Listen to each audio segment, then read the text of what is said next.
Welcome back, detectives. Let's dive into another horrible case. The case of Taylor Wright. Taylor Wright was born on April 23, 1988. Friends and family described her as energetic and full of life. She was kind and empathetic, spending most of her life in North Carolina as she pursued her American dream. Taylor married Jeff Wright and later had a son named Drake. She earned a college degree and worked as an officer at the local police station, where she solved numerous crimes and was respected. To the outside world, Taylor's life seemed perfect. She had a loving husband, a son, and a respected job. However, the reality was that not everything in her life was as idyllic as it appeared. Taylor's close friends knew that she smoked marijuana occasionally, but she kept it a secret. During her time in the police force, she used it to manage stress and her heavy workload. She claimed that she didn't smoke regularly, only occasionally to relax after a long day. However, Jeff found out about her secret and left with her son after their divorce. This made Taylor realize that she needed to change her life. In 2016, Taylor decided to start over and moved to Pensacola, Florida, a small resort town with a population of about 52,000. She likes the warm, comfortable atmosphere here. After quitting her job, she began working as a private investigator. Armed with the knowledge and experience from her previous job, she was eager to apply her skills to help her clients. Taylor divorced her husband, but faced two major challenges: child custody and financial issues. Court proceedings to divide assets and child custody were ongoing. It was a complicated divorce, and despite her efforts to reach an agreement, they were unable to reach an agreement, which dragged on. In September 2017, frustrated by financial disputes, Taylor withdrew money from her bank account without telling Jeff. The money, which was her personal savings, was something she did not want to share with Jeff. After withdrawing the money, she gave it to a friend to keep. One of Taylor's friends, Ashley MacArthur, is the main character in this story. Taylor has known Ashley, a forensic scientist, for over a year. Although it was a relatively short period of time, they became very close, to the point where Taylor entrusted Ashley with a large sum of money. Ashley agreed to help and was supposed to deposit the money in a safe deposit box, keeping it a secret from Jeff until Taylor was ready to use it. However, she soon needed money to pay for a lawyer. When Taylor reached out to Ashley, she noticed that Ashley always had excuses for delaying the return of the money or only giving her small amounts. Ashley claimed she was having trouble withdrawing the funds or that there were issues with the bank. During this time, Taylor grew increasingly suspicious that something was wrong and worried that her money might have been spent. Despite Taylor's persistent requests for the full amount to be returned, Ashley continued to provide various excuses. On the evening of September 7, 2017, Taylor and her friend Cassandra Waller went out to dinner. Cassandra had quickly become close friends after Taylor moved to the area. Cassandra was new to the city and Taylor suggested they rent an apartment together. Cassandra, a kind teacher, agreed. Over time, they developed a strong friendship. During dinner, Taylor shared her financial concerns, especially about her friend Ashley, who she believed was intentionally delaying repayment of money. Taylor expressed concern that Ashley might have spent the money or not want to pay it back. This made Taylor very anxious and stressed because she desperately needed the money to hire a good lawyer. That evening, Cassandra comforted Taylor, reassuring her that the matter would eventually be resolved, although she also had doubts about whether the money was still there. Taylor mentioned that she had scheduled a meeting with Ashley the next day, September 8th, to go to the bank together. On the morning of September 8th, as Cassandra was getting ready for work, she said goodbye to Taylor. And on her way out of the house, she saw Ashley's sitting car in the driveway. They were finally ready to take care of their banking issues. The girls said goodbye, and Cassandra drove off to school. Later that day, Ashley called Cassandra to inform her that she and Taylor had decided not to go to the bank, opting instead to go to the farm. This confused Cassandra, as she knew Taylor was in dire need of money. The night before, Taylor had been very stressed and emotional at dinner, eager to get her financial situation sorted out. Ashley explained that she and Taylor had been discussing Taylor's struggles.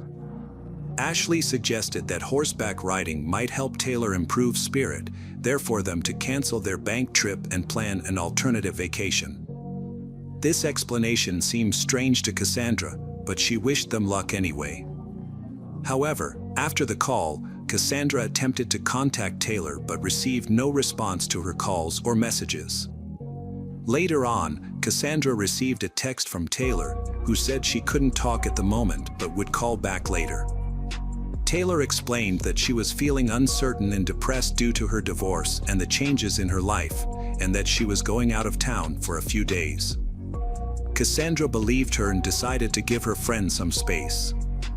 A couple of days later, Cassandra reached out again, asking Taylor to return home as soon as she could. After that, she received no response.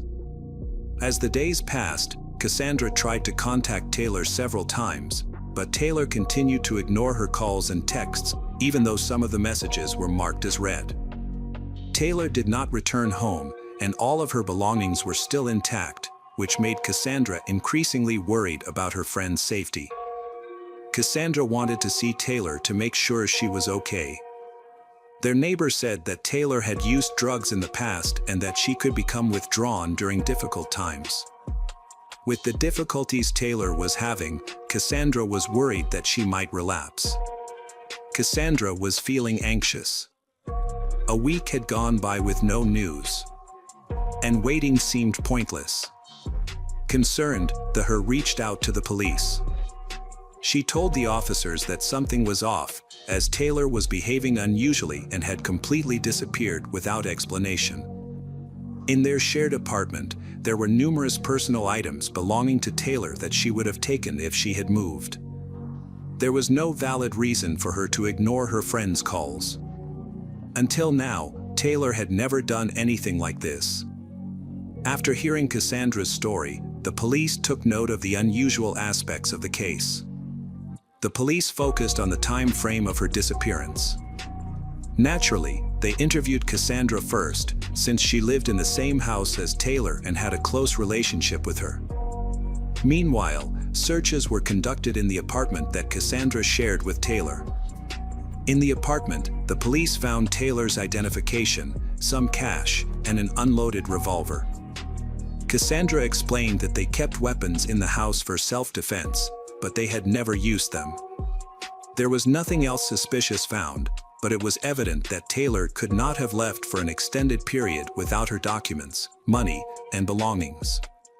Cassandra was questioned several times, and she quickly felt that the police suspected her and shifted their focus to proving her innocence. Despite this, she continued to cooperate with the investigation because she wanted to find out the truth. Eventually, she was ruled out as a suspect. Police initially focused on Jeff, given their contentious divorce, which involved the division of assets and custody of their son. Jeff certainly had a strong motive to harm Taylor, but police quickly determined that he was in North Carolina at the time of her disappearance and had not left the city. He had recently remarried and was focused on building a new life, with little regard for his ex-wife. Family members confirmed that despite their divorce, Jeff and Taylor remained on good terms for the sake of their 6-year-old son. Jeff was known to be non-confrontational and had never harmed Taylor. He was not even aware that she had withdrawn money and tried to conceal it. Therefore, there was no reason for him to be angry with her, prompting police to immediately eliminate him as a potential suspect. The police then decide to talk to Ashley, whom Cassandra had mentioned. Her behavior is very unusual. They bring her in for questioning, and the police quickly notice that she is even flirting with the police, which shows that she is not at all concerned about her friend's disappearance. Ashley seems to believe that Taylor is okay. She knows that Taylor has been addicted to marijuana in the past and thinks that Taylor is not really missing but is simply indulging her addiction. Ashley speculates that after receiving some money, Taylor relapsed and went off to use. However, this explanation seems unconvincing because Ashley had previously told Cassandra about the trip to the farm, but she didn't mention that. Only when the police press her does Ashley reveal that they went to the farm because Taylor wanted to relax. During the trip, Taylor confided in her about the stress she was under from the divorce proceedings, which had affected her mental health. After some time, Taylor expressed that she was tired and wanted to go home. She called an Uber and left. Ashley reported that she hadn't seen or heard from Taylor, despite making several attempts to call her. The police were aware of a money issue that Ashley was supposed to resolve but was avoiding, leading them to suspect she was hiding something. Suddenly, Ashley started mentioning a safe deposit box and money, claiming she had no knowledge of the funds being talked about. At this point, the police were confused as there was no clear information regarding the money. Police then decided to look into text messages between her and Taylor. They discovered numerous discussions about money, with Ashley frequently postponing meetings and transferring money.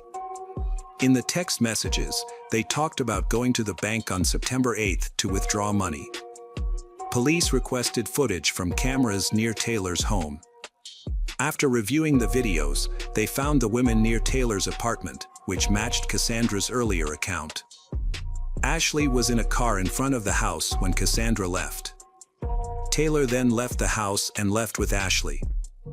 Using geolocation, police tracked Taylor and Ashley's movements. Police reviewed surveillance footage from across the city and saw them buying beer and food, which appeared to be normal. However, no further information about their whereabouts was available after that. Inconsistencies began to appear between Ashley's testimony. However, the police decided to release her because they did not have enough evidence against her at that time. After that, Ashley contacted the police station almost daily to check on the progress of the investigation and to see if they had any new information. She wanted to help and often recounted the details of that day, as well as places where Taylor might have gone. During the conversation, she suggested that police should search alleys and talk to people who are selling illegal substances. She believed that Taylor was simply depressed and using drugs uncontrollably, and she repeatedly urged the police to follow up on this lead. She also talked about some suspicious suspects that she had seen with Taylor. Despite Ashley's best efforts to appear concerned, but police are still investigating her connection to Taylor's disappearance. Video evidence shows that Ashley visited the bank after Taylor went missing. During that visit, she withdrew money from Taylor's card. Police are particularly concerned about any potential conflict between Ashley and Taylor. Ashley had a strong motive for her actions, the $34,000 in question. It is suspected that she deliberately delayed her response because she did not want to return the money. Fearing that Taylor might report this to the police, Ashley may have decided to eliminate her friend. With Taylor missing for such a long time, there are concerns that she is no longer alive, but this needs to be confirmed. Ashley had a significant advantage. She worked for the police department and was married to a former deputy chief of the Battery Falcons. This created a difficult situation for the officers, who could not be sure of their safety while investigating her. As a result, they chose to keep the investigation secret. In October, Ashley was called in for questioning again. As the case progressed, documentary and circumstantial evidence accumulated that linked her to Taylor's disappearance. The police noticed a marked change in Ashley's behavior. She went from being outgoing and flirtatious to being withdrawn and clearly anxious. By this time, the police had verified that most of her previous statements were lies. They presented her with clear contradictions in her testimony and began investigating the cashing of hidden checks, which were likely to have forged signatures. At the very least, this could lead to accusations of fraud, but there could be darker motives behind these actions. Ashley initially claimed that she and Taylor had gone to East Milton, where they allegedly spent the day at a farm with animals.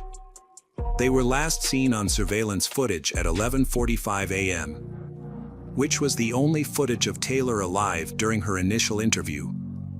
She was recorded on surveillance cameras in various locations throughout the day, but she was seen alone. As the police continued to talk to Ashley, she became increasingly nervous. Her answers became more confused, and she struggled to explain the discrepancies in her story. The police obtained a search warrant for the farmhouse but found no evidence in the large area. They then asked about the checks to determine if they were indeed counterfeit. If the checks were genuine, that would mean that Taylor was still alive when Ashley went to the bank, but Ashley could not give a clear answer. She just said that the checks could be real. While examining the geolocation data on Ashley's cell phone, police discovered that she had been staying at Britt Road for an extended period of time. This was another farm owned by her family. In fact, they had been there for several hours before Taylor disappeared. Ashley again confirmed that Taylor was going to buy a truck from a dealership. But this time, she added new details to the story. She said that Taylor was going back to the farm.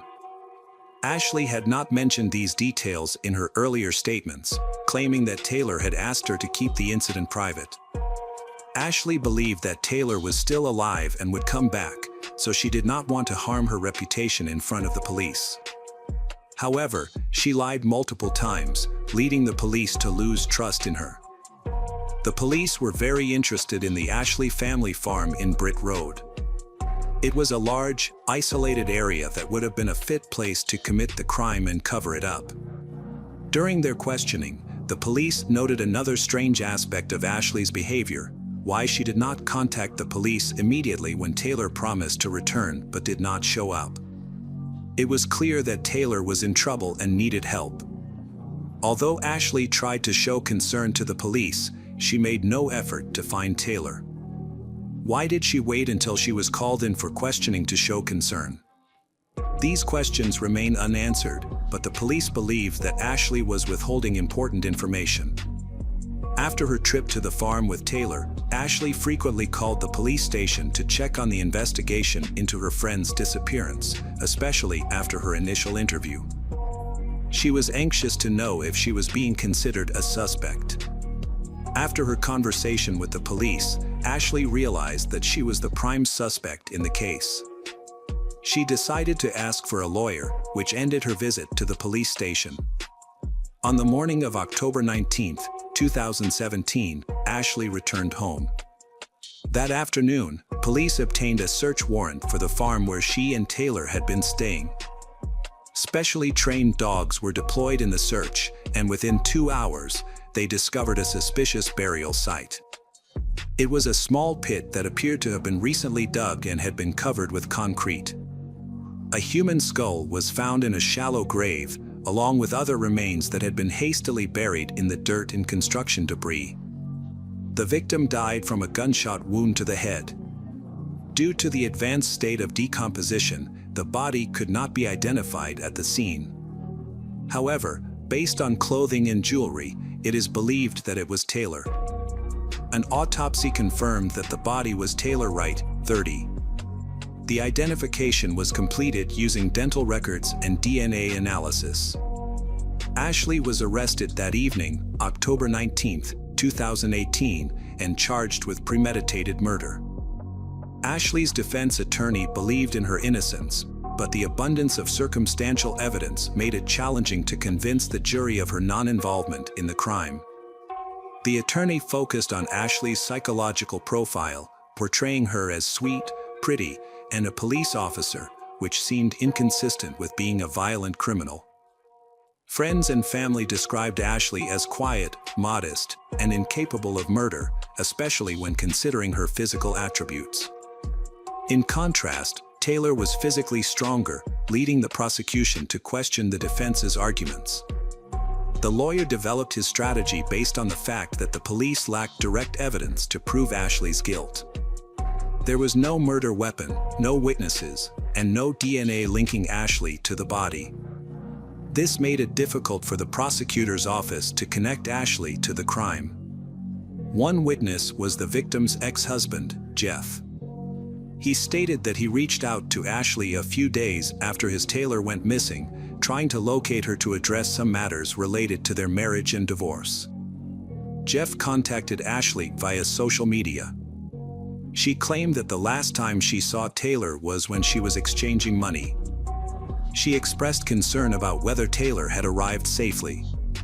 This was a new detail that Ashley had never mentioned before, leading the police to realize that she was a pathological liar who had deceived everyone around her. Although Jeff was initially investigated and cleared as a suspect due to a solid alibi, he still had a strong motive. The lawyer attempted to redirect the jury's attention to Jeff's possible involvement in his ex-wife's murder. But these efforts were unsuccessful. The testimonies from Ashley's close friends greatly influenced the jury. They revealed that the Ashley was not as she seemed. She frequently visited a strip club. Bartenders and staff stated that just before Taylor went missing, Ashley spoke negatively about Taylor. Later, a gun associated with Taylor's death was discovered in Ashley's house. After new evidence emerged, the Ashley admitted to spiking Taylor's beer with a strong substance. However, when Taylor took a sip, she noticed the drink tasted odd and clearly spoiled. She spat it out and refused to drink any more, which likely led to the failure of Ashley's poisoning plan. Despite this admission, Ashley denied any involvement in the shooting of her friend. The prosecution argued that she had a strong motive. Ashley was holding on to a large sum of Taylor's money and was delaying returning it. Taylor desperately needed the money to pay her lawyer, so if Ashley delayed paying, Taylor would likely report the matter to the police. This situation gave Ashley a motive to get rid of her friend. The police later discovered the reason for the delay in returning the money. Ashley had been secretly having an affair with a man named Brandon, without her husband's knowledge. It was revealed that she had spent all of the money on Brandon, including giving him a motorcycle just weeks before Taylor went missing. This coincided with the time she had received money from Taylor. In court, Brandon admitted that Ashley had frequently given him expensive gifts, but he did not know where she got the money, as she had no other source for such a large sum of money. The police tracked Ashley's movements and discovered that she had gone to Home Depot after Taylor went missing. The police spoke to a sales clerk who confirmed that Ashley had purchased several bags of quick-drying solution. When the substance found in Taylor's grave was tested, it matched the quick-drying compound mentioned by the hardware store employee. This suggests that Ashley attempted to quickly hide Taylor's body on the farm to avoid detection.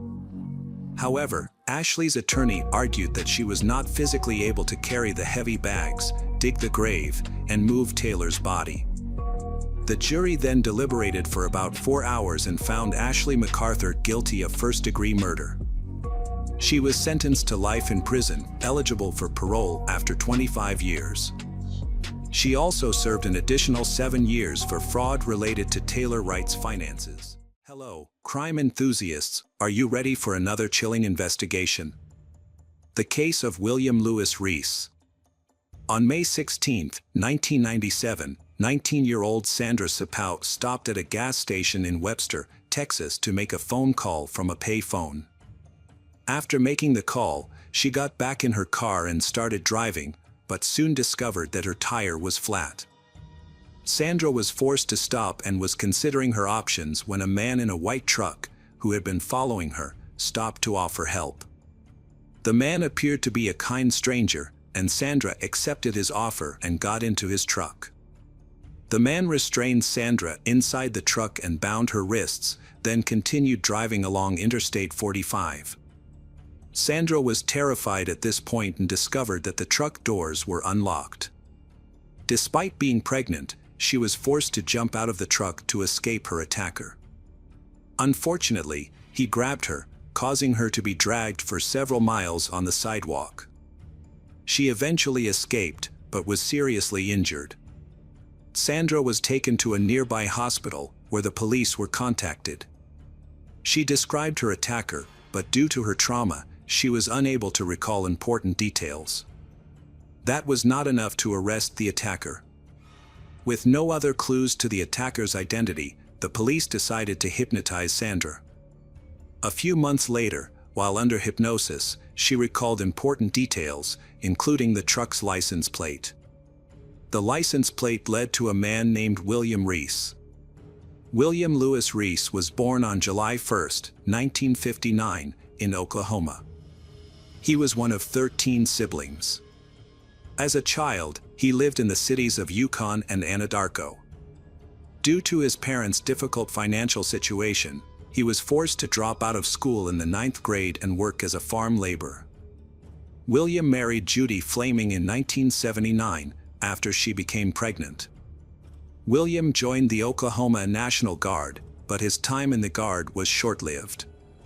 His marriage to Judy was also troubled, and the couple divorced just a year after their marriage. Despite this, William convinced Judy to give their marriage another chance.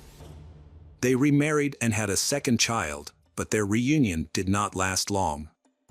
William began drinking heavily and abusing Judy. The situation worsened in 1982 when Judy reported to the police that William had beaten her and threatened to kill her with a knife and a shotgun. As a result, Judy filed for divorce from William for the second time. William later remarried, but the marriage did not last long, as his second wife divorced him after only a few months. After the divorce, William continued his life of crime. In April 1986, he kidnapped a 19-year-old woman, the daughter of a Texas sheriff's deputy. The woman was driving to a local gym when her car got stuck. William, who was working as a truck driver at the time, lured her into his truck, promising to take her to the nearest payphone. Once she was in the truck, he tied her up and sexually assaulted her. William drove the victim to a nearby motel where he rented a room. When he allowed her to use the bathroom, she took the opportunity to escape and call the police. William was arrested and charged but released on bail, but a month later he attacked another woman and was arrested again. He was then tried for both crimes, convicted, and sentenced to 25 years in prison. However, William appealed the conviction and had his sentence reviewed. The review found flaws in his case, leading to a reduction in his sentence. As a result, he was paroled in October 1996, after serving only 9.5 years of his original sentence. William moved to his mother's house in Anadarko, Oklahoma, after his release from prison. He then regained his driver's license in early 1997 and moved to Houston, Texas. There, William attempted to kidnap and sexually assault Sandra Sapau. This eventually led to his conviction for aggravated kidnapping in 1998 and his sentence of 60 years in prison. But while William was serving his sentence, police suspected him of being involved in many other crimes. It took years to unravel the secrets William had taken with him to prison while many families waited for answers. On the drizzly morning of April 3, 1997, around 9 a.m., 12-year-old Laura Smither asked her mother for permission to go jogging alone around 9 a.m. It was a decision that would prove to be one her mother would regret for the rest of her life. Laura, the daughter of Bob and Gay Smither, grew up in a house in Friendswood with her younger brother. She was known for her kind and gentle nature. Laura was not only an excellent student but also a talented ballet dancer from a very young age. Her dream of becoming a professional ballerina began to take shape after recently being accepted into the prestigious Houston Ballet Academy. When she asked to go for a run that fateful day, her mother was surprised because Laura never went out much. In fact, she didn't even go to school and was homeschooled by her parents. However, Laura had recently been inspired to do cardio to improve her dancing skills and wanted to go for a run while her mother was cooking breakfast. Her mother allowed her to go for a short run because she never thought anything bad would happen to her. Laura's parents began to panic when she didn't return after a few hours. She was always closely supervised and had never been out alone for so long, so they knew something was wrong. Laura's father searched the neighborhood but found no sign of her. Initially, they thought she would return soon, but as the hours passed, they realized something was wrong. The parents then contacted Laura's relatives and friends to see if anyone had any information about her whereabouts, but no one had any. After an unsuccessful search, they contacted the police to file a missing person report. Laura's father explained the situation to the police. "My daughter went jogging this morning, but she was gone much longer than I expected." The investigation into Laura's disappearance began, and her family immediately received support from the community. Volunteers, holding Laura's photo in their hands, went door to door asking residents if they had any information about the missing 12-year-old. However, their efforts stopped when night fell. The next morning, the police began an active search for Laura. A foot search party was deployed to the forest, while helicopters were also used to search for potential clues. Unfortunately, no clues were found during this time. Despite the lack of progress, community morale remained high, with hundreds of volunteers joining the search effort.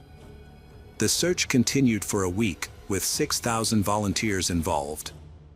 The National Coast Guard, along with the FBI, also joined the local police department to assist in the search. Although the possibility that Laura had become lost in the woods was initially considered, by this point in the investigation, police suspected foul play. Hoping to continue the search, the community held candlelight vigils and prayers in Laura's name, keeping alive the hope of finding her. However, another week passed without any leads in the case. On Sunday, April 20th, 1997, a meeting was held at Friendswood High School to discuss the next steps in the search. During the meeting, the sheriff received a phone call, causing his expression to become anxious, causing concern among those present, who wondered what had happened. Around 10 p.m., Laura's parents received heartbreaking news. Laura's body had been found near a Pasadena reservoir, 12 miles from where Laura had disappeared. A man walking his dog discovered Laura's badly decomposed body in a muddy area. She was wearing only a pair of socks. 17 days after Laura went missing, her body was finally found, but in a brutal and tragic state. She had been brutally beaten and strangled to death. The news sent shockwaves through the Friendswood community, leaving residents heartbroken and fearful that a predator was on the loose and could target others. Determined to catch the perpetrator, the police acted quickly. However, they had no information about the person responsible for this heinous crime. In an effort to gather leads, they began interviewing local sex offenders. Soon, William Lewis Reese came to their attention. William, 38, was working at Windsor Estate in Friendswood as an equipment operator. Curiously, on the day of Laura's disappearance, he left work around the time Laura went missing and returned 30 minutes later. However, even after an extensive investigation, police found no solid evidence linking him to the crime. As a result, the case remained unsolved for many years. Kelly Cox was a 20-year-old student who went on a field trip to the local Denton prison on July 15, 1997, with her classmates for a criminology class. Before entering the prison, she parked her car in the parking lot across from the police station and hid the spare key in a magnetic box under the car. Following the professor's instructions, she locked her other belongings, including her cell phone, in the car. After completing the prison tour at noon, Kelly quickly left because she had to take a test that day at the University of North Texas, where she was a student. Kelly tried to leave by unlocking the car door with the spare key. But it did not work. She had checked the key the night before and it was fine. Kelly was unable to use her cell phone, so she went to a nearby gas station to use a public phone to call her boyfriend, Lawrence Harris III, for help. After the call, she went inside the gas station, bought a drink, and disappeared. Lawrence arrived about 45 minutes later, but Kelly's car was still in the parking lot and she was nowhere to be found. Her keys and key fob were also missing. Lawrence searched for Kelly but could not find her.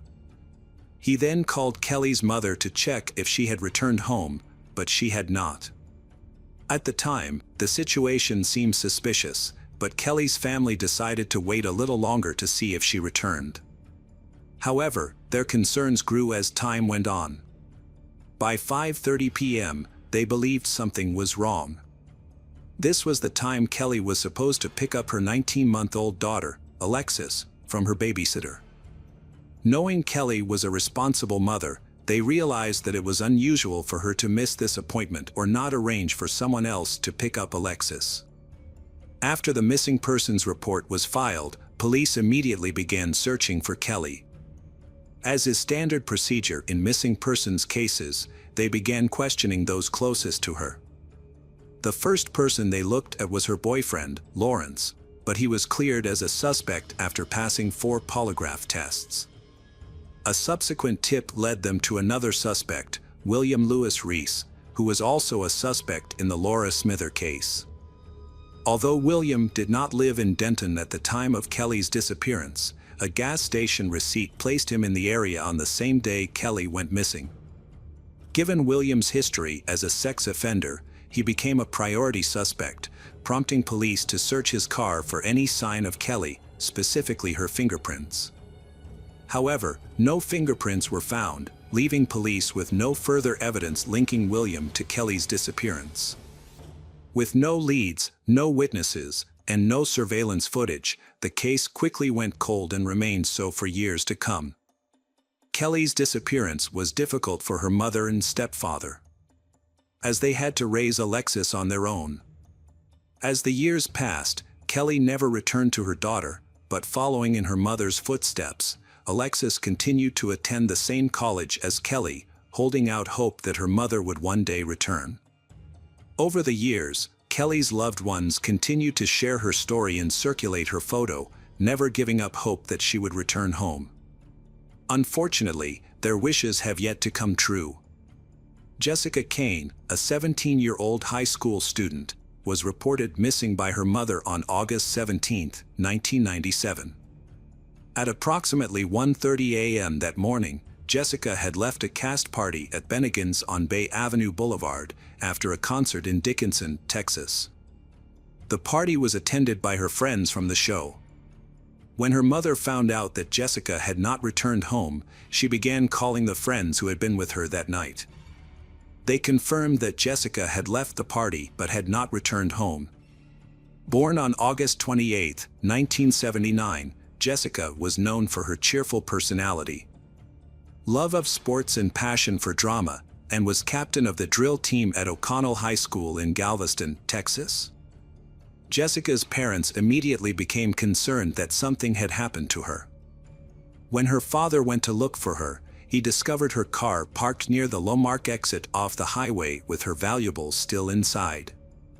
He immediately contacted the police, who along with hundreds of volunteers were involved in the search for Jessica. During this difficult time, Jessica's parents met Bob and Gay Smither, who were also searching for their missing daughter, Laura. Laura Smither's family, who were also going through their own horrific nightmare, remained steadfast in their support of Jessica's parents and joined the search. Despite the efforts of the police and community to find Jessica, no sign or evidence of her turned up. The police began to suspect foul play and thought the chances of finding Jessica alive were extremely low. After weeks of searching, the case was dropped. But Jessica's family never gave up on finding answers. We are being forced to learn patience, an extremely difficult lesson, to wait, to be calm, and to trust in God. Tiffany Johnson was a 19-year-old woman who went missing on July 26, 1997. Her car was found abandoned at a car wash in Bethany, Oklahoma, but there was no sign of her. Born on April 6, 1978, to Michael and Kathy Dobe, Tiffany is the youngest daughter in her family. She is very close to her family, especially her mother. Tiffany grew up as a cheerful and active girl in a small town. She enjoyed spending time outdoors, often helping her grandfather with his gardening and taking care of plants. After graduating from high school in 1996, Tiffany married Ryan Johnson in 1997 and moved to Bethany, Oklahoma with him. To save money for college, she took on 2 jobs while planning to enroll in Oklahoma State University and study botany. However, her plans never came to fruition. On July 26, 1997, Tiffany finished her part-time shift at a restaurant around 2 p.m. She was excited to celebrate her 3-month wedding anniversary with her husband, Ryan, and had planned to meet him at 11 p.m. Before leaving, Tiffany returned home, showered, and drove off in her white Dodge Neon. Tiffany went to the Sunshine Car Wash to have her car washed. She was never seen again. Her husband began searching for her that night, checking her home and other possible locations, but she was nowhere to be found. Around midnight, a Bethany police officer stumbled upon Tiffany's abandoned car at the car wash. Police found the car door open, the keys still in the ignition, and found Tiffany's wallet inside. In the glove box, police found Tiffany's mother's phone number. However, when police contacted Tiffany's mother, Kathy, who lived 60 miles away in Anadarko, she had no information about her daughter's disappearance. Tiffany's husband, Ryan, was the next person police contacted, but he also had no information about his wife's whereabouts. At this point, it was clear that something was wrong. Before police could begin searching for Tiffany, a disturbing discovery was made on July 27, 1997, near the intersection of I-40 and Gregory Street. A search party looking for another missing girl stumbled upon the body of a young white woman. Police suspected that the body might be Tiffany's as soon as they arrived on the scene. After being shown a photo of the victim, Ryan quickly confirmed that it was indeed his wife. An autopsy could not determine the exact time of her death, but it indicated that she had been the victim of sexual assault and strangulation. Police collected and preserved an unidentified DNA sample found on her body as evidence. With no leads on a suspect, police initially focused on the husband, Ryan, as a potential suspect in his wife's death. However, an alibi soon came to light, revealing that Ryan had been at work from 3 p.m. to 11 p.m. on the day Tiffany was last seen. Tiffany's last known whereabouts were at the car wash at 6 p.m. Just when the investigation seemed to be stalling, a crucial clue emerged.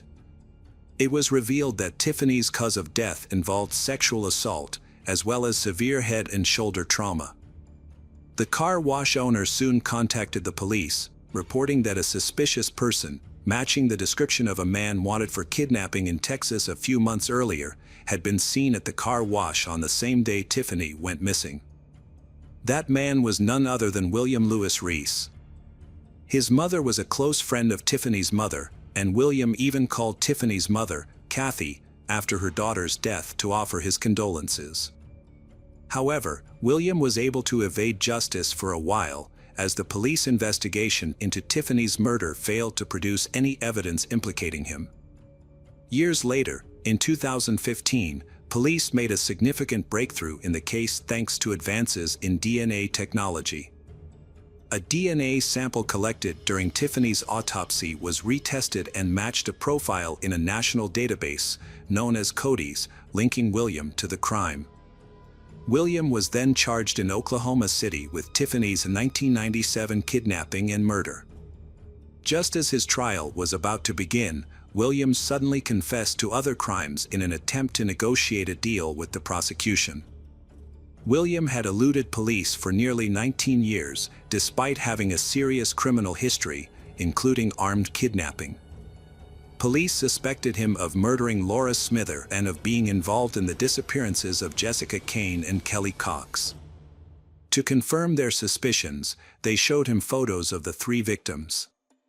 William quickly admitted responsibility but denied any sexual motive behind the crimes. William agreed to reveal the location of Kelly and Jessica's remains in order to avoid facing the death penalty. In April 2016, he led police to a site in a Houston pasture where human remains were discovered. After several days of excavation, the Harris County Medical Examiner's Office confirmed that the remains belonged to Jessica Cain. The search then shifted to a separate burial site in Brazoria County, where another set of remains were found. Using dental records, police identified the remains as those of Kelly Cox. The trial for the murder of Tiffany Johnston took place in May 2021 in Oklahoma County District Court. A jury found William Lewis Reese guilty on May 28, 2021. The judge then sentenced William to death on August 19, 2021, for the kidnapping and murder of Tiffany. After his conviction, William was extradited to Texas in March 2022 to stand trial for the murders of Laura Smither, Kelly Cox, and Jessica Cain. William pleaded guilty to all 3 murders and was sentenced to life in prison in June 2022. Welcome back, detectives. Let's dive into another horrible case. The case of James Dale Ritchie. Summer 2016 in Anchorage, Alaska's most populous city, which serves as the de facto capital and is home to around 300,000 residents. On July 3, 2016, at 7:40 a.m., a woman riding a bicycle was the first to report a disturbing discovery to the 911. She found the bodies of 2 young men lying in the grass next to a road called Ship Creek.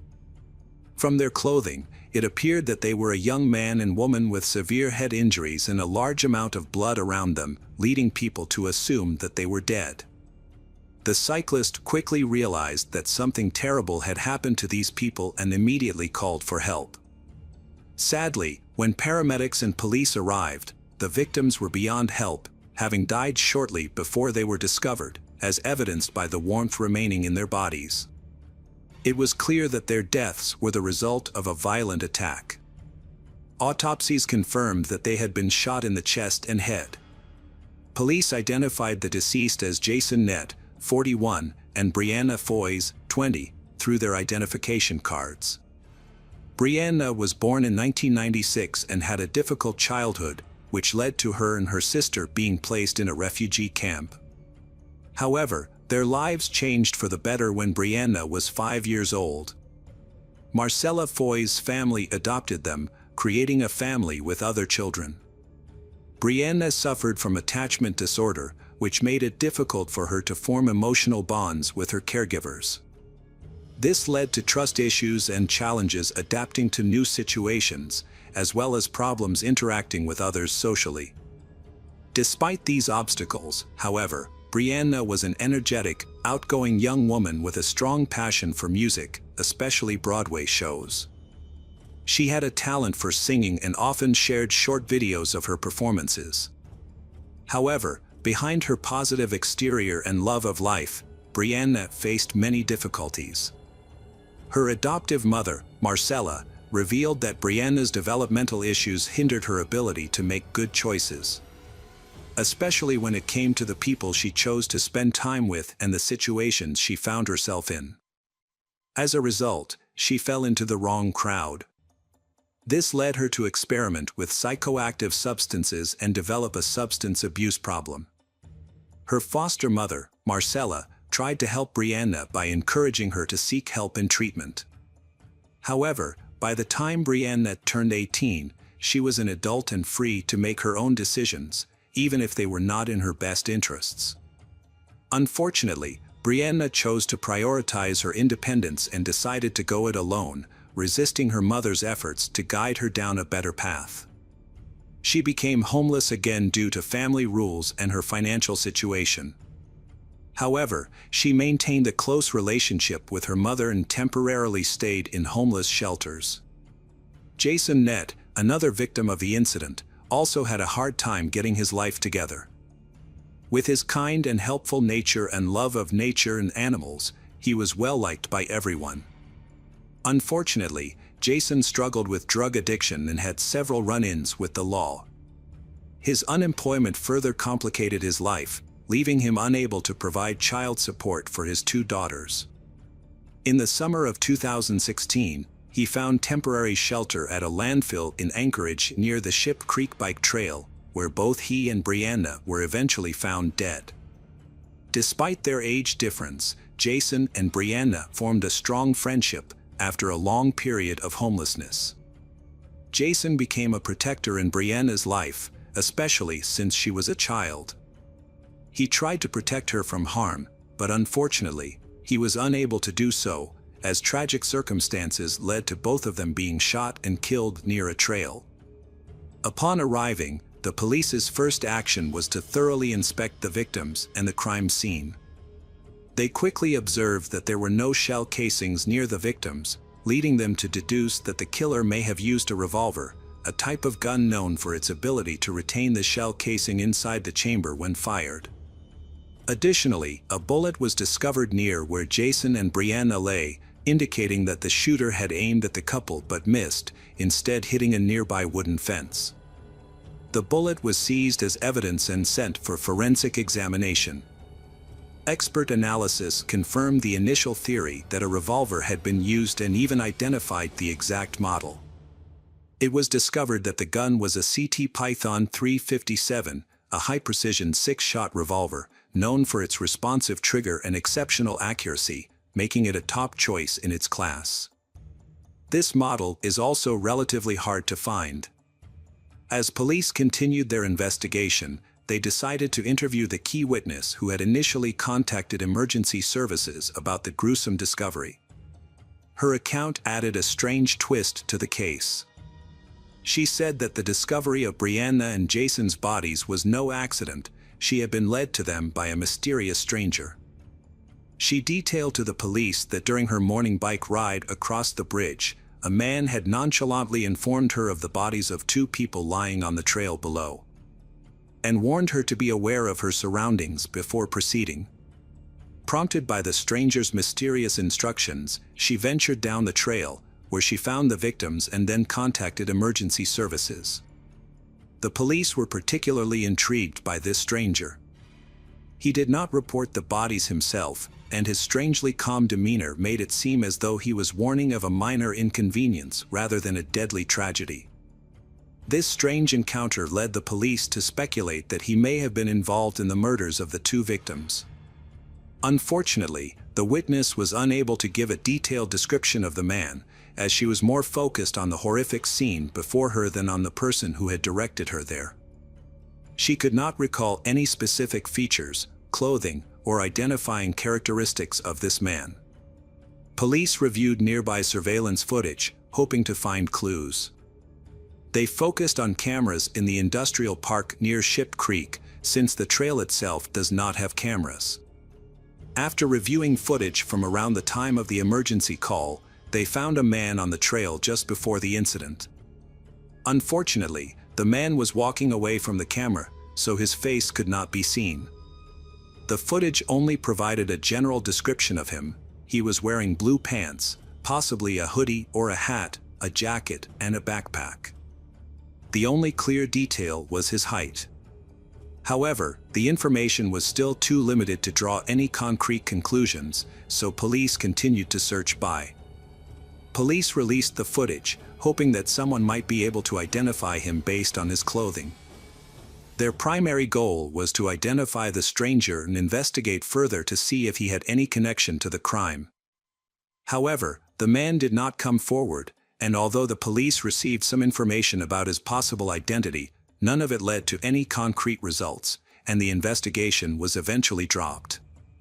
While investigating Brianna and Jason's backgrounds, the police spoke to people they knew and their relatives to try to find a motive for the murders. They explored many possibilities, including unpaid debts to drug dealers, disputes with other homeless people over territory, or the possibility of being the unintended victims of a gang conflict. However, despite considering various theories, they found no concrete evidence to support these ideas. Ultimately, the investigation revealed that Jason and Brianna were not specifically targeted, but that they were random victims present at the scene of the shooting. This is an unpredictable danger in the community, the possibility that the killer could strike randomly again. In the early morning of July 29, 2016, a tragic shooting occurred in East Anchorage, claiming the life of Tryon Kendall Thompson, 21, affectionately known as Trey. The incident occurred less than a month after the discovery of Jason Netter and Brianna Fuzzy, which increased fear in the community. Tryon was a special young man, known for his kindness and willingness to help others. He often took in homeless people and provided them with meals at his home. That morning, Tryon was on his way to his aunt's house to feed her dog while she was away. As he approached his aunt's house on his bicycle, an unknown assailant shot and killed him. Police found Tryon's body on the street with gunshot wounds to the head and torso. As with the previous case, no shell casings were found at the scene, but a nearby surveillance camera captured the incident. The camera installed at Tryon's aunt's house captured the events leading up to the shooting. At approximately 3 a.m., a man was seen walking down the street before suddenly pulling out a handgun and shooting Tryon.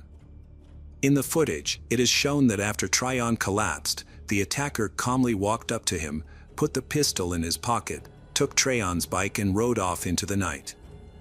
The surveillance video was not the only evidence gathered.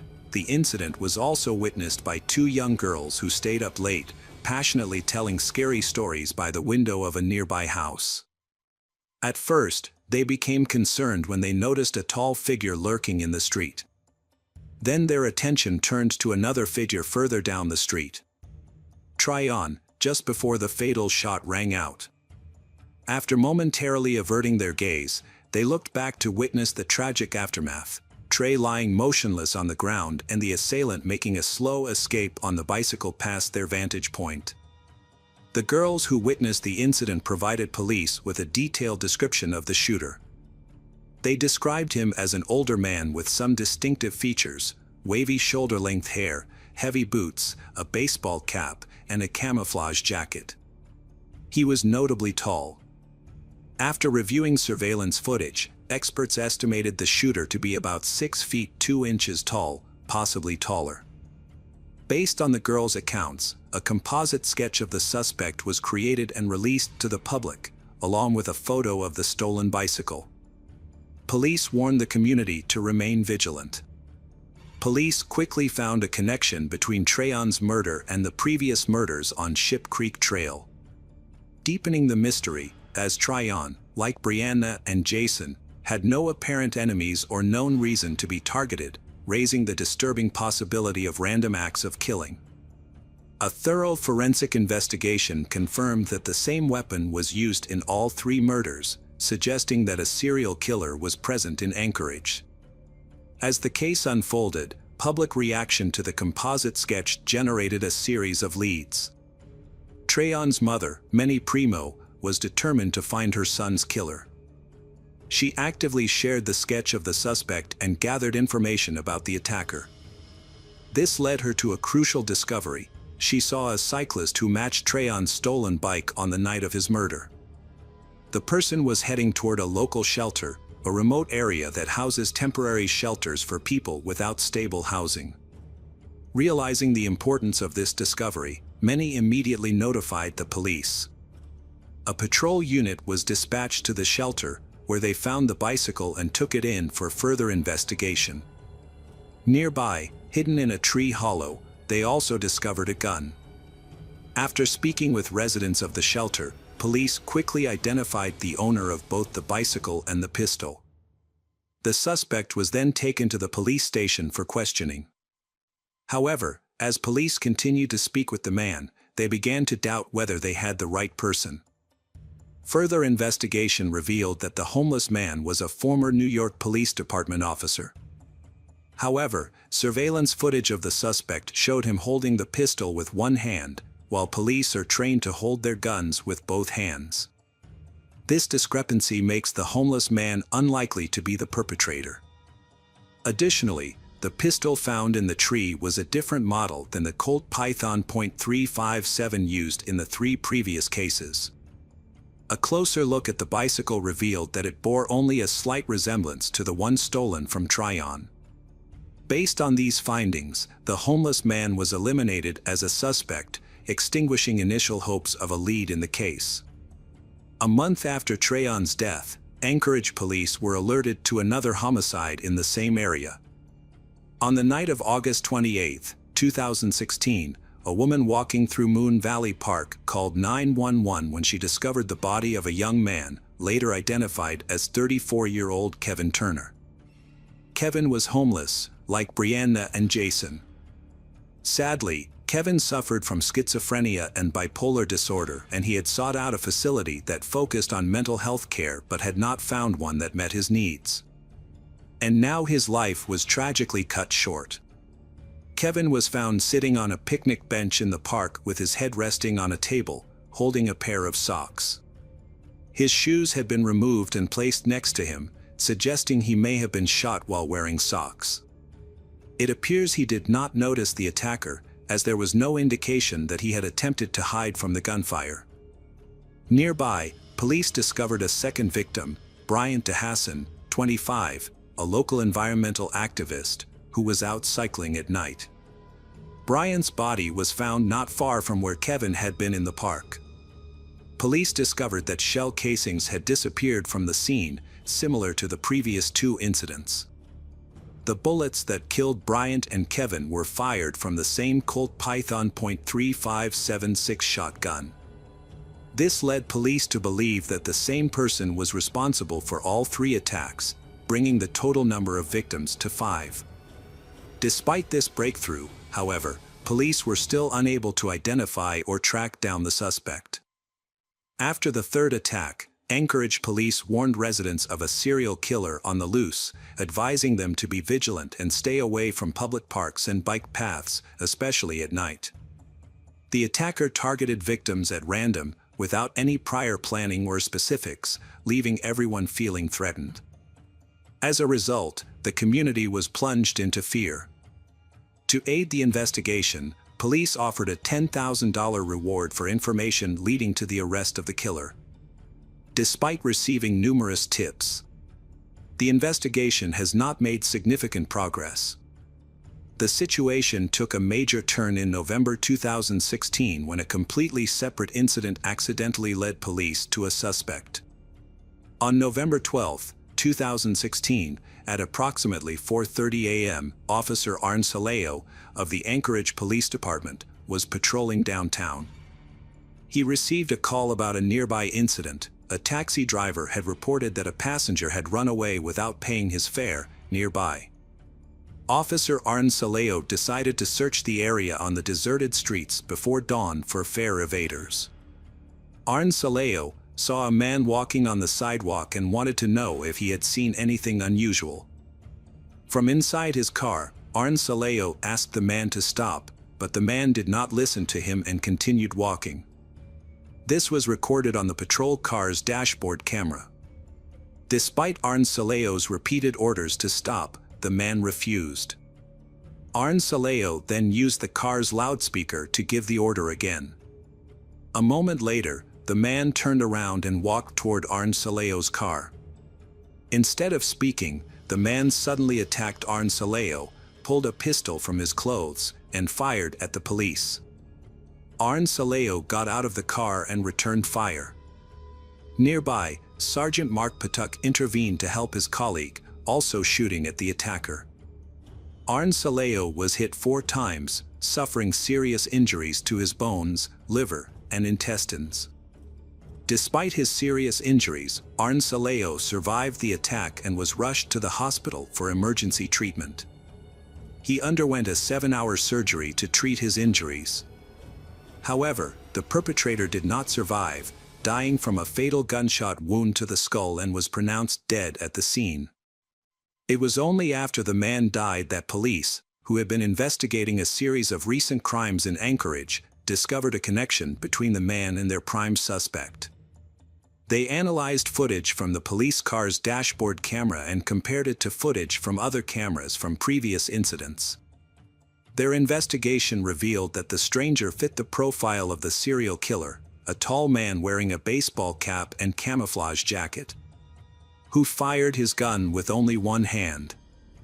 Although evidence was limited, it was determined that the gunman had used a Colt Python .357, the same type of gun involved in the 5 previous deaths. Through further investigation, the gunman was eventually identified as James Dale Ritchie. James Dale Ritchie was born on November 4, 1976, in Anchorage, Alaska. During his high school years, James stood out not only for his height but also for his exceptional intelligence.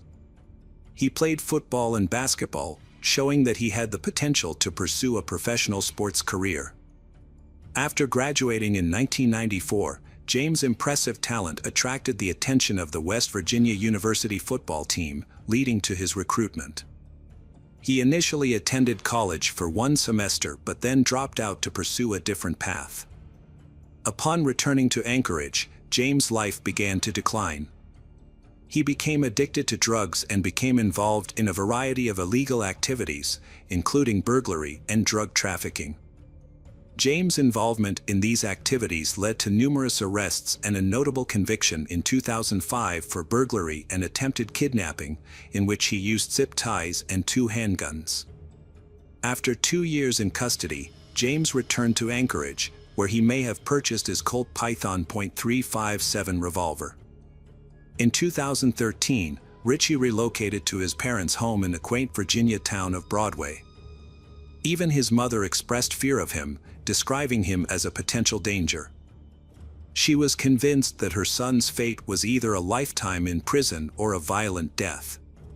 Despite these ominous predictions, Ritchie appeared to seek a change.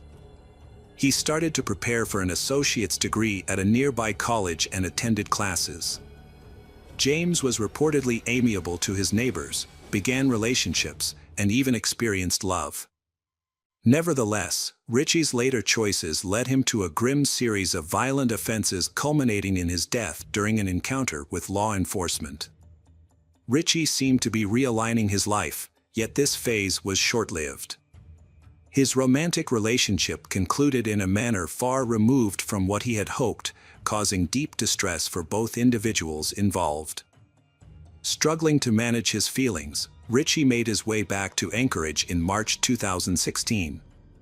He even pursued mental health support and took antidepressants for a period. Law enforcement was unable to confirm if Ritchie had been formally diagnosed with any psychiatric condition, but indications suggest he might have genuinely struggled with schizophrenia. Following his passing, a former housemate disclosed that James Dale Ritchie frequently uttered bizarre claims, like possessing the power to alter weather conditions, sincerely believing he could summon rain or bring out the sun. He also harbored beliefs about his ability to dictate life and death, choosing who would survive and who would perish. Even posthumously, James Dale Ritchie was identified as the primary suspect in multiple shootings. Though detectives lacked concrete evidence to conclusively link him to the crimes. The similarities in physical description and the identical firearm used in all 5 cases provided a strong basis for suspicion. The challenge now lay in compiling additional proof to provide fresh assurances to the public. In the course of searching Ritchie's residence, law enforcement officials found 18 shell casings concealed in his closet, precisely matching the count of rounds discharged from the revolver in all 5 incidents. Ballistic analysis confirmed that the firearm belonging to Ritchie was responsible for the fatalities of the victims. This proof was deemed sufficient to officially declare in April 2017 that James Dale Ritchie was the assailant behind the serial offenses that had cast a shadow of terror over Anchorage for months. Unfortunately, this revelation did little to console the victims' families, who wanted the perpetrator arrested, tried, and sentenced to life in prison. The reason behind Ritchie's murderous actions against these 5 people remains elusive and will probably never be solved. An intriguing detail surfaced that may or may not bear relevance to the case. In his youth, James had been close to the father of Trey Thompson, Bobby Thompson. This long-standing friendship persisted, and at the time of his son Trey's murder, Bobby was incarcerated for offenses involving illicit drugs and firearms. This element prompts speculation on whether Ritchie was aware of his target that fateful night and if the memory of his friend crossed his mind. Evidently devoid of any remorse, Ritchie perpetuated his criminal spree. His apprehension was fortuitous, suggesting that if not for that incidental encounter, the tally of his victims could have exceeded 5. Welcome back, detectives. Let's dive into another horrible case. The case of Nicholas Wilcox. Nicholas was born on January 15, 1978 at Day Kimball Hospital in Putnam, Connecticut. Nicholas's grandfather was a boat builder, and his father devoted his life to the construction industry. After graduating in 1996, Nicholas joined the family business and became a roofer. Together with his brother Donald, he worked as a contractor and built up their own client base. At the age of 23, Nicholas got married. He and his wife Kathy, a former classmate, tied the knot. A year later, they had a daughter, and 3 years later, they had twins. During these years, Nicholas worked hard to provide a comfortable life for his family. Nicholas's family and friends say that despite his busy work schedule, he was a thoughtful and caring boyfriend and father. However, he spent too much time working, which eventually led to the breakup of the family. The divorce occurred shortly after the birth of their young children. Nevertheless, he continued to maintain communication with them and support the family. In early 2017, Nicholas sought new opportunities and moved to Florida. This new location promised better jobs and a significant increase in the number of customers and allowing for work almost all year round. Moreover, the state's warm and sunny weather created excellent conditions not only for living but also for business development. In coastal areas often affected by severe storms, so Nicholas's profession became very necessary. After each bad weather event, many houses were damaged and needed repairs and reinforcement. After returning to Connecticut to raise his family, Nicholas returned to Florida. He initially lived in an apartment in Fort Lauderdale but later moved to the suburbs to reduce housing costs. There, he lived in a duplex with his neighbors, Isabella Tagliarini and Eric Robinson. The hurricane season had begun, and Nicholas was struggling with many daily orders. At that time, a hurricane was approaching the area where he lived and worked. The storm had grown into a powerful Category 5 Atlantic tropical storm, with winds of about 177 miles per hour. An emergency warning was issued before the dangerous weather event occurred, and about 7 million people were evacuated from coastal areas. Nicholas spent all his time preparing buildings, reinforcing homes, boarding up windows and doors, and then helping to clean up the damage caused by the natural disaster. All of these tasks were his primary duties, so he was paid to perform them. However, he often helps others without taking any credit. In an interview, Nicholas's brother admitted that Nicholas never refused to help others. In September 2017, as Florida braced for a devastating hurricane, Nicholas was busy making plywood windows. Supply shortages had created long lines at stores. In one of those lines, a woman named Pamela approached Nicholas and told him she didn't have enough materials to reinforce her house. After hearing this, Nicholas was committed to solving the problem. That same evening, he brought her the 7 missing plywood panels and installed them in all the doors and windows of her house, refusing to accept payment, even though he had spent the entire day searching for the necessary materials. Nicholas was deeply moved by Pamela's plight. She was alone with her children and needed outside help. In response, Pamela thanked him. The storm caused a lot of devastation, leaving Nicholas with a lot of long-term work to do. So he decided to hire his next-door neighbor, a woman named Isabella, as his assistant. Her duties included cleaning up after projects and setting up tools for the job. As they spent more time together, their friendship blossomed into a romantic relationship. On September 3rd, they made a special vow, which was written in blood on paper, resembling a form of engagement and a promise to live a long and happy life with many children. Although they loved each other dearly, their relationship could not be considered perfect. Almost immediately, small problems and disagreements began to arise. On September 22, they had a serious argument, which forced Isabella to leave the house and spend the night in a hotel.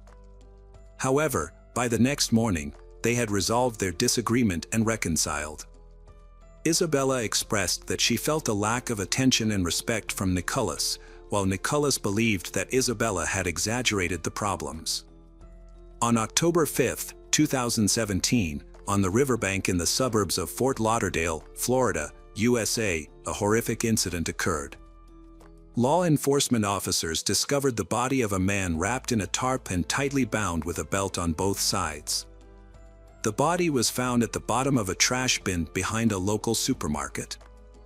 The autopsy results revealed that the victim had suffered multiple severe blows and stab wounds. Apparently, the man had been severely beaten for an extended period. As a result, his jaw and teeth were broken, with some fragments having penetrated his respiratory tract. Most of the bones in his face and head were fractured. There were 6 blunt force injuries on his skull. In addition, he had 6 stab wounds in his neck, 7 in his throat, and several in his upper chest. The injuries on the victim's body were so severe that some areas of flesh had been cut away. The medical examiner determined the cause of death to be blunt force trauma to the head, substantial blood loss, and asphyxiation. The victim was identified as Nicholas Wilcox, 39, from Putnam, Connecticut, and this was confirmed by his brother.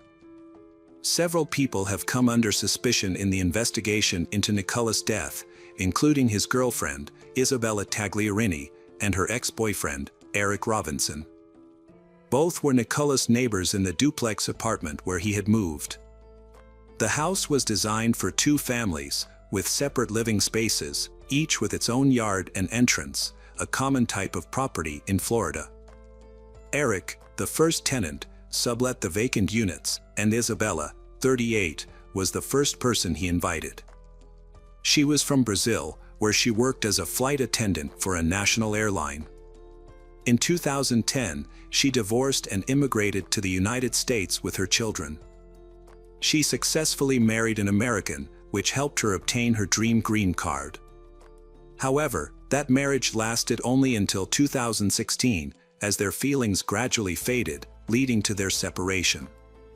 That same year, she began dating Eric. Her new partner was from a small town in Massachusetts, had never been married, and had no children. Their romantic relationship developed quickly, although it was occasionally tumultuous. Isabella and Eric led a passionate but complicated relationship. However, Eric often changed the way he expressed his feelings, sometimes cheerful and friendly, but at other times dark and aggressive. Due to this erratic behavior, they broke up and reconciled many times. In June 2017, shortly before Nicholas moved in, they had separated again. Nicholas had known the couple for about 6 months and maintained contact with them. When he mentioned wanting to save on rent, Eric offered him to move in and share the expenses. Initially, the 3 people had a wonderful relationship. They respected each other's personal space yet often spent time together. However, over time, problems began to arise. It turned out that Eric was using and possessing illegal substances, which explained his erratic behavior and mood swings. On August 23, 2017, Derek was arrested for possession and use of a controlled substance. He had reconciled with Isabella shortly before and was actually in a relationship with her at the time of his arrest. At the time, Nicholas was living with them under the same roof. After Eric was arrested, Nicholas and Isabella had no idea when he would be released or what their future would hold. They could be evicted at any moment, so they threw themselves into jobs to provide a steady source of income. Luckily for Nicholas, there were plenty of jobs, but not for Isabella. She struggled to find suitable work, so she started helping her neighbor in the construction industry. On October 5, 2017, a man called the local police. In the call, he introduced himself as Isabella's ex-boyfriend and asked the police to contact her, as she had information about a recent case. Although the call lacked specific details, the police immediately responded and called Isabella. From the way she spoke, it was clear that she was in a state of agitation. When asked by the police what had happened, she replied that everything was fine. The only thing that was worrying her at the time was an argument with her lover. She explained that he had left her and gone in an unknown direction. However, when the police mentioned the call from her ex-boyfriend, her tone immediately changed. She began to cry and confessed that her lover was not going anywhere, he was dead. She also added that she knew where the body was and was willing to show it to the police. Law enforcement arrived at the house to which Isabella had provided an address.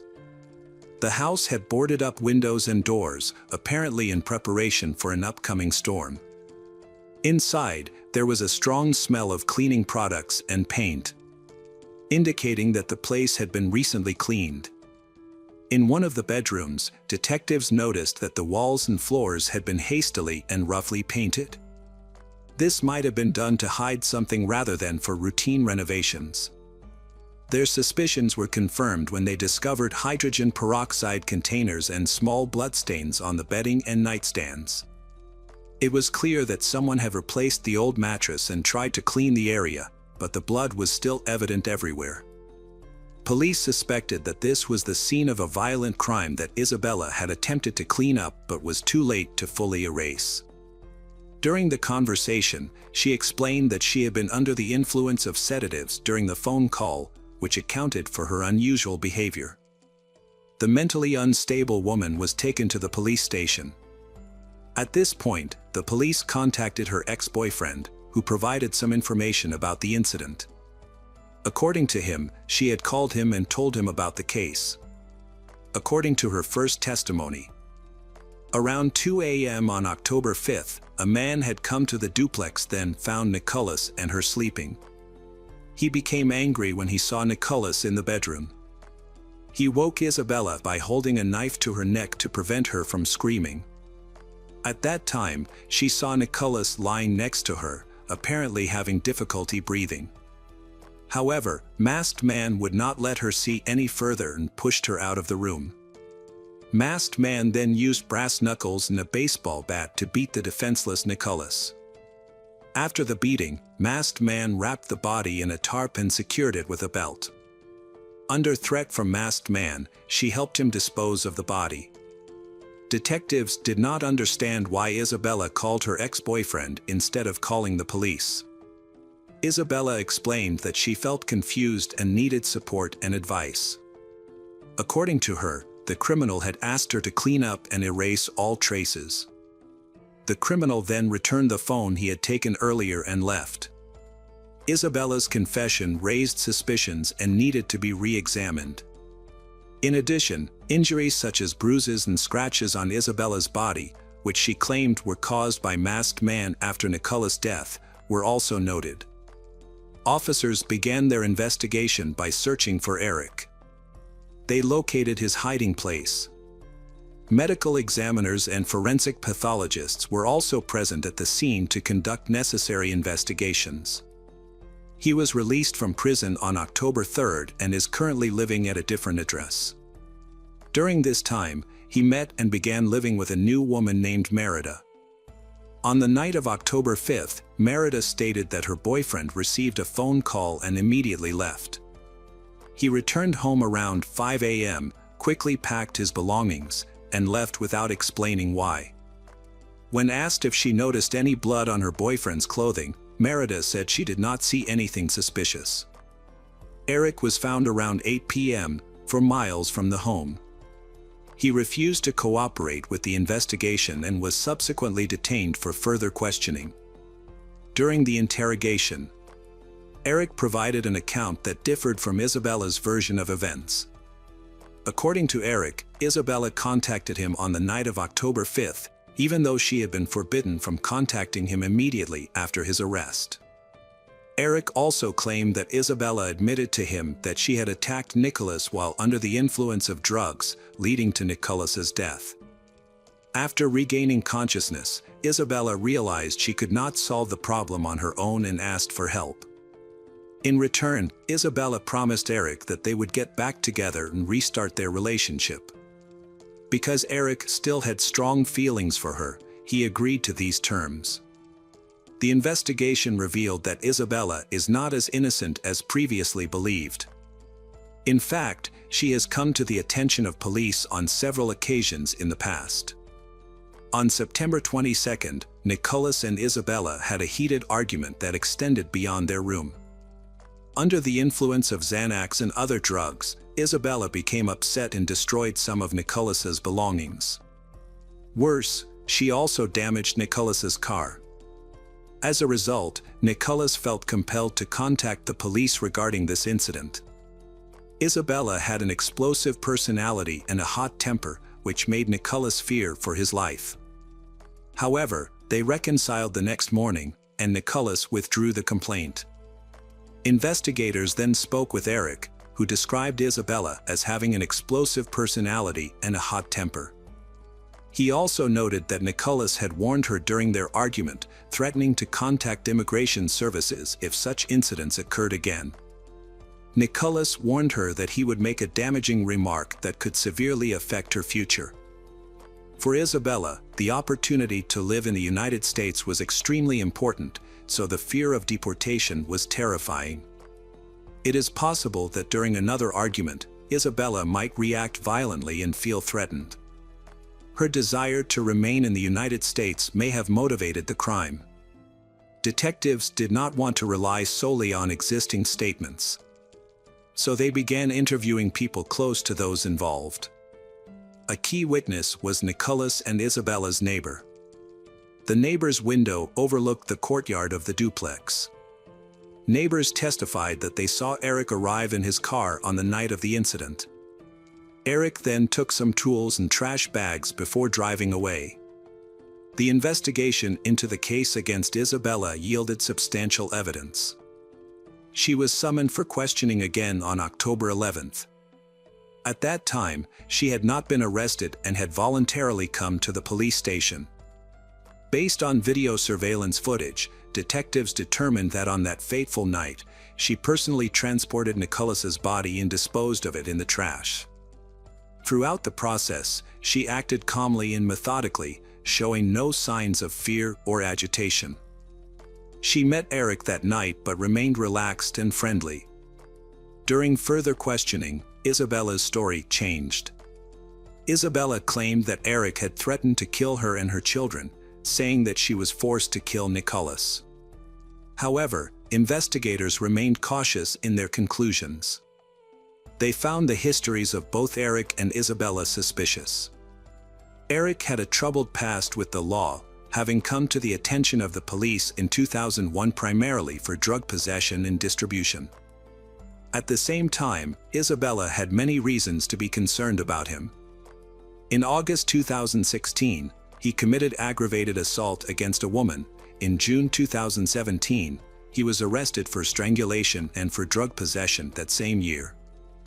Neighbors reported that they feared him and tried to stay away due to his aggressive and unstable behavior. The next interview with Isabella took place on October 14th. Although she claimed not to have touched Nicholas, experts found traces of her DNA on the man's body, which contradicted her testimony. According to the investigation, Isabella was involved in the violence against Nicholas, at least in the handling of the body and the destruction of evidence. However, no evidence was found to establish any specific crime. During the investigation, Isabella was briefly detained before being released and awaiting trial. People were eagerly anticipating the trial's commencement. However, due to various obstacles and delays, the trial did not take place until 5 years later. During the time, the prosecution clearly formulated its evidence and tactics, while the defense carefully reviewed all the gathered information. In addition, another important piece of evidence was discovered. The prosecution recovered Eric's deleted social media account, which he had used to discuss the crime against Nicholas. During these years, Isabella pleaded guilty to the prosecution, admitting to a lesser crime in exchange for a lighter sentence. She agreed to testify against Eric. On April 10, 2023, the trial of Eric finally took place. The prosecution argued that Eric was solely responsible for the crime against Nicholas. Isabella's role was not considered that of an accomplice but rather as a witness who had tampered with evidence and helped erase evidence, which is also punishable by criminal penalties. During the trial, Eric was charged with attempted murder. Despite Torini's testimony being contradictory and inconsistent, her lawyer maintained her innocence. During the proceedings, the prosecution focused on witness testimony describing Eric's unusual behavior on the night of the murder. To avoid being monitored via GPS, Eric used his new girlfriend's car, which did not have a satellite tracking system, and he also left his cell phone at home. Other details have emerged in this case. After the incident, Isabella and Eric had a private meeting in which Isabella explained that she was under the influence of a powerful sedative and feared for her life.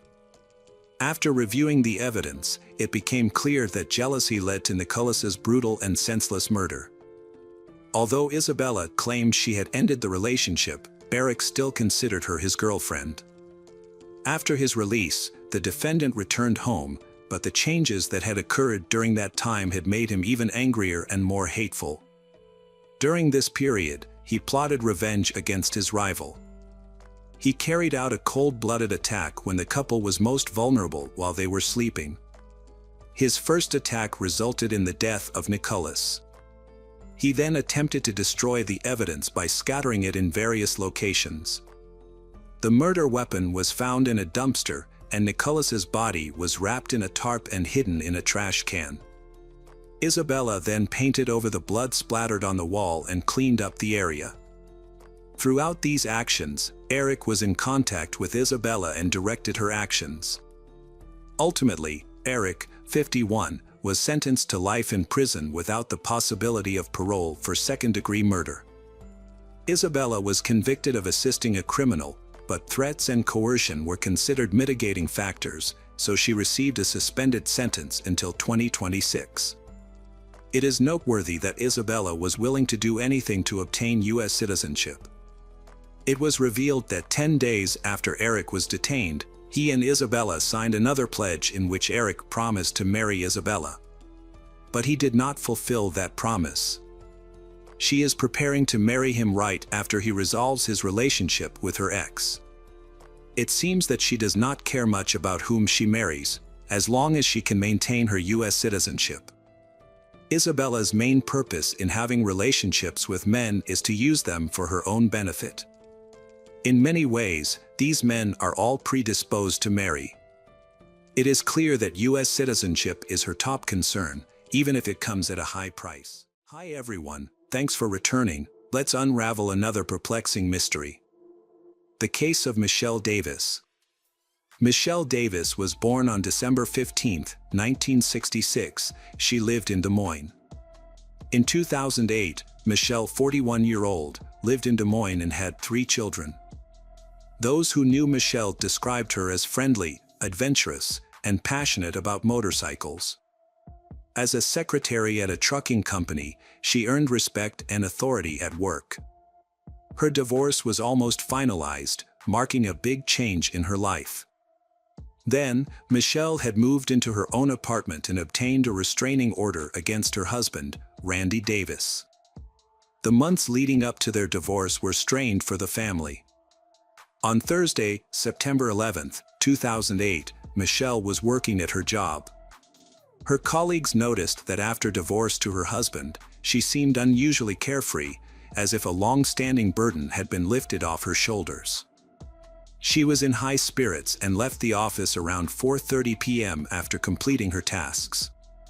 Soon after, the 911 dispatch center receiving calls from eyewitnesses, reporting a car accident on Interstate 235. The Mercury Sable car was flipped over, with an unconscious woman, still wearing a seatbelt, in the driver's seat. Unfortunately, paramedics were unable to save her, and the woman was identified as Michelle Davis. Initially, the police believed that Michelle had lost control of the vehicle, resulting in the accident. However, by the next day, this theory was ruled out. Forensic examination revealed that Michelle's death was caused by a gunshot wound to the head, not by injuries sustained during the rollover accident. The extracted bullet was sent for further examination in the hopes of identifying the perpetrator. The investigators assigned to this case were faced with an unusual and challenging situation. As they awaited the results of the ballistic examination, local authorities took precautions to ensure public safety. There was concern that Michelle might have been a random victim, raises the possibility that the perpetrator may target others. Plus, a large number of cars travel on this interstate, putting numerous drivers at risk of being targeted by the shooter. Given the urgency of the situation, the police increased their patrols in the city.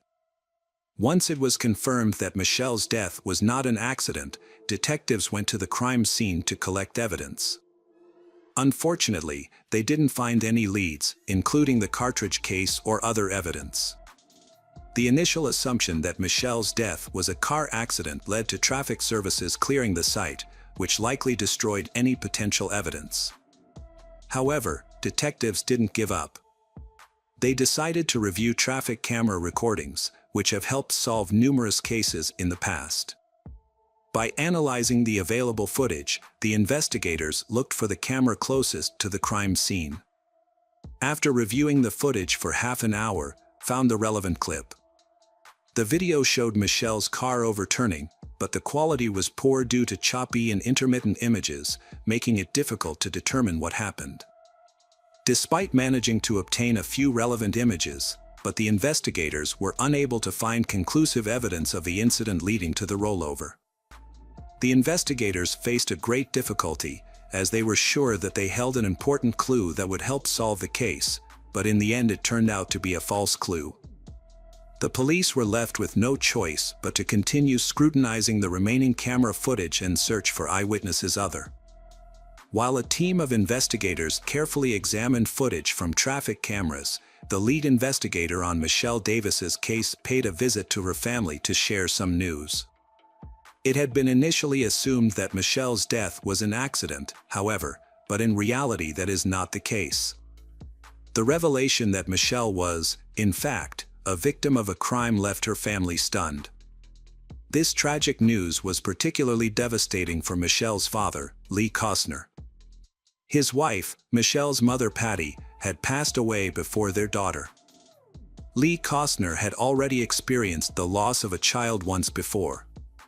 His first daughter, Cheryl Sue Costner, died in 1965 at just 1 year old. Now, 43 years later, he had to face the unbearable pain of losing another child. Having to outlive one's children is arguably the most unimaginable hardship for a parent. Michelle's family informed investigators that her life had undergone significant changes recently. They suspected that the one person who could potentially harm Michelle was her husband, Randy Davis, due to their pending divorce and a restraining order filed against him. While investigating Michelle's background, another detective spoke with her colleagues at work and discovered that she had developed a close relationship with a coworker named Matt Jorgensen. According to Michelle's friend, the feelings between them were mutual. However, since Michelle was in the process of divorcing Randy, they decided to keep their relationship private, known only to a few colleagues and close friends. As a result, the police now had two potential suspects, Randy Davis and Matt Jorgensen. When investigators attempted to contact Randy, they were unsuccessful, as all calls went straight to voicemail. In contrast, they were able to speak with Matt, who openly discussed his relationship with Michelle and provided an account of his activities on the day of her death. Matt stated that they never had arguments or fights. He was visibly shaken by Michelle's death and cooperated fully with the investigators.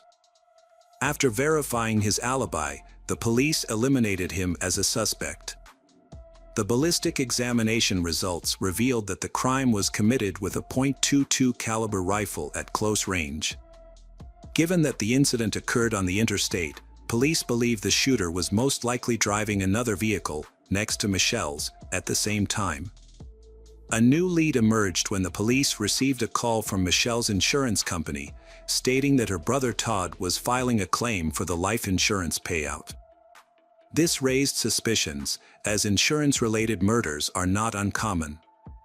The detective decided to pay Todd a visit to ask some questions. During the interrogation, Todd realized he was being treated as a suspect, so he explained his whereabouts on the day of Michelle's death. Todd revealed that their family was struggling financially and couldn't afford a proper funeral for Michelle, prompting him to file the insurance claim to cover the expenses. Further investigation into Todd's alibi confirmed that he was indeed in a different part of the city at the time of Michelle's death, ruling him out as the shooter. Todd provided the police with information that pointed to another suspect, Michelle's stepson, Josh.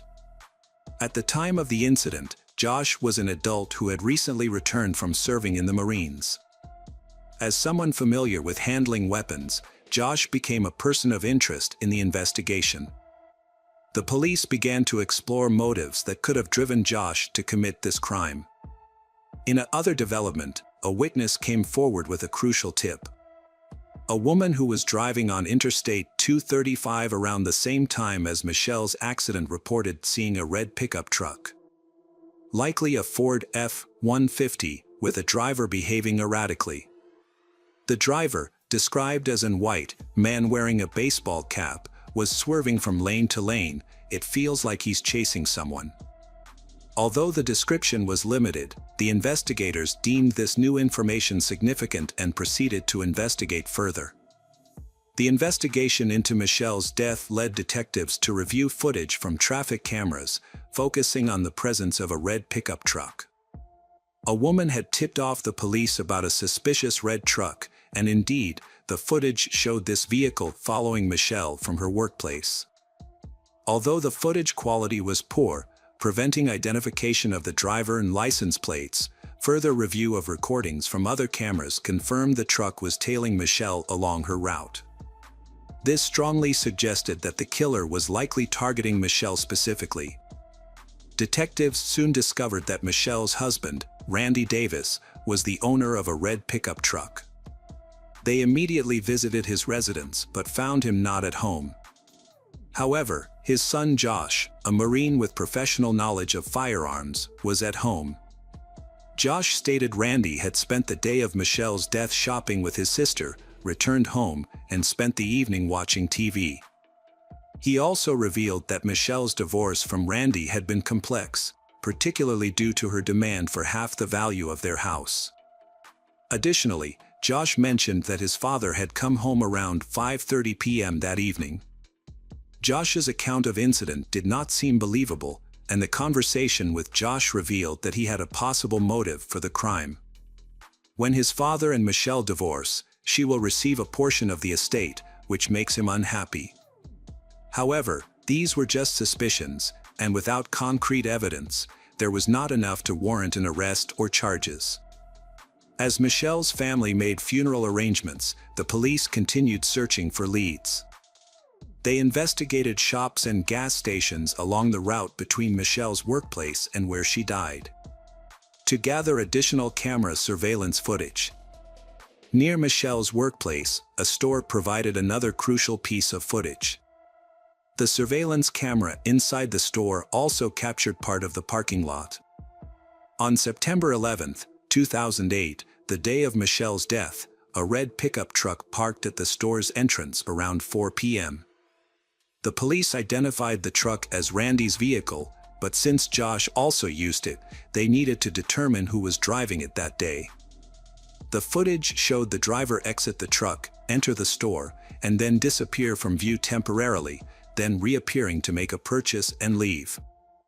The poor video quality made it impossible to distinguish whether the driver was Randy or Josh. To clarify the events, here's what happened. Michelle left work at 4:30 p.m., but police had looked at the timeline before then. At 4 p.m., a series of incidents occurred near the store where Michelle worked. The police reviewed the footage and found a pickup truck repeatedly visiting the store in the 30 minutes that followed. In each of these visits, the driver did not get out of the truck but instead turned around and drove away. The last time the truck was seen near the store was when Michelle left work. Despite the efforts of the police to identify the driver, they were unsuccessful. The police then decided to try to contact Randy again. This time, they were successful, and Randy came to the police station. Before interviewing him, the police made it clear that Randy was not under arrest and explained his rights. During the interview, the police asked Randy about his whereabouts on September 11th. Randy mentioned that he and Michelle were in the process of getting a divorce after 17 years of marriage. He also said that he worked as a carpenter and went to work that day. When asked what time he got home from work, Randy hesitated, then saying he arrived home at 3:45 p.m. However, this contradicted the surveillance footage and the testimony of Josh. According to Josh, his father got home around 5:30 p.m., which is about 2 hours later than the time Randy provided. Randy further stated that he did not leave his house after 3:45 p.m. and claimed he was alone until Josh arrived, and they cooked dinner together. However, this information also contradicts Josh's statement, who said that he was already home when his father arrived. Randy and Josh's defenses contradict each other, and after questioning Randy, investigators discovered that one of them was lying. To see Randy's reaction, they revealed to him that Michelle had actually died from a gunshot wound, not from injuries sustained in a car accident. This information had been kept confidential, known only to Michelle's family. However, Randy's reaction was very suspicious. He barely reacted, feigning surprise and looking away. When questioned about his last talk with Michelle, Randy requested a lawyer, effectively ending the conversation. Although the investigation lacked crucial evidence, including the murder weapon, thus the police released Randy. For days after Michelle's death, her family and friends gathered for her funeral on September 15, 2008. Randy attended the ceremony, tried to appear sad and even burst into tears. Investigators worked hard to quickly find the killer. Unexpected help arrived when Josh, accompanied by his lawyer, walked into the police station and expressed his desire to make a statement. According to Josh, on the day of the incident, he had returned home from his sister's house to find his father, Randy, in the driveway with their car. As Josh entered the house, he saw his father holding a gun, and Randy warned him away, saying it would be better if he didn't come in right then. Josh claimed to have immediately understood what his father was planning and tried to stop him, begging Randy not to do something he would later regret. Regardless of Josh's plea, Randy drove away in the car and returned later, parking in the garage. It was then that Randy confessed to Josh that he had shot Michelle. As it turned out, Randy had been struggling to cope with Michelle's decision to file for divorce and her plans to sue him for part of their property. On September 11, 2008, Randy had waited for Michelle to leave work, driving past her workplace several times to avoid missing her. This explained why he appeared on the store's CCTV footage multiple times. Once Michelle left work, Randy followed her and eventually found the right moment to act. He rolled down the passenger side window and fired. The police arrested Randy based on Josh's testimony. Before the trial, Randy accepted a plea deal, admitting to deprivation of life Michelle's in exchange for a reduced sentence. As a result, 53-year-old Randy Davis was sentenced to 50 years in prison in 2010.